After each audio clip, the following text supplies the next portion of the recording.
Connaissez-vous ces dames mystérieuses qui littéralement tiennent nos vies entre leurs mains?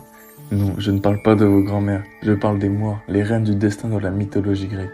Ces trois déesses filent, déroulent et coupent les fils de notre existence. C'est comme si elles tenaient le grand livre du destin et prenaient des décisions à chaque chapitre. Tout commence avec le chaos primordial, parce que sérieusement, quoi de mieux pour démarrer une histoire?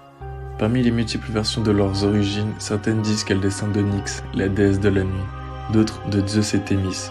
C'est un peu comme si vous vous demandiez qui a bu le yop. Les théories abondent, mais personne ne connaît la réponse. Cloto, Lachésis et Atropos ont une tâche très sérieuse, décider combien de temps vous allez vivre et surtout quand ça va s'arrêter. C'est un travail avec beaucoup de responsabilités et très peu de vacances. Les moires se sont répartis le fil de votre vie.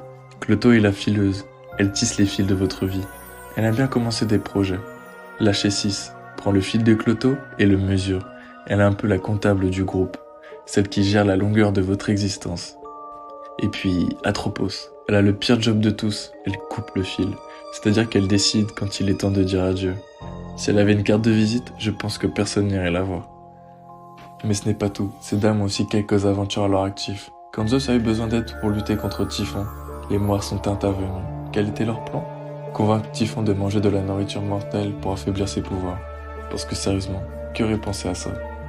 Aussi, lors de la grande bataille des dieux contre les géants, elles se sont chargées de deux gars costauds, Agrios et Thoas, armés de bâtons.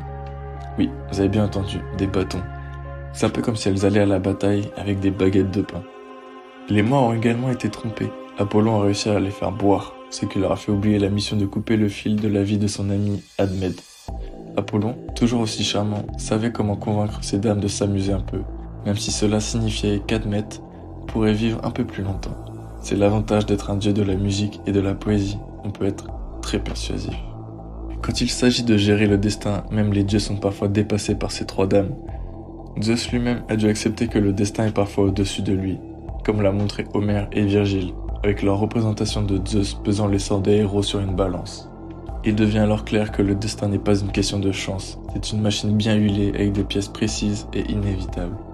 Alors si vous pensez que votre vie est dictée par des lois supérieures, vous avez probablement raison. Les moires sont les grands architectes des destinées et elles ne prennent pas leurs tâches à la légère. Et si tu veux plus d'histoires sur la mythologie grecque, n'hésite pas à t'abonner et à liker cette vidéo.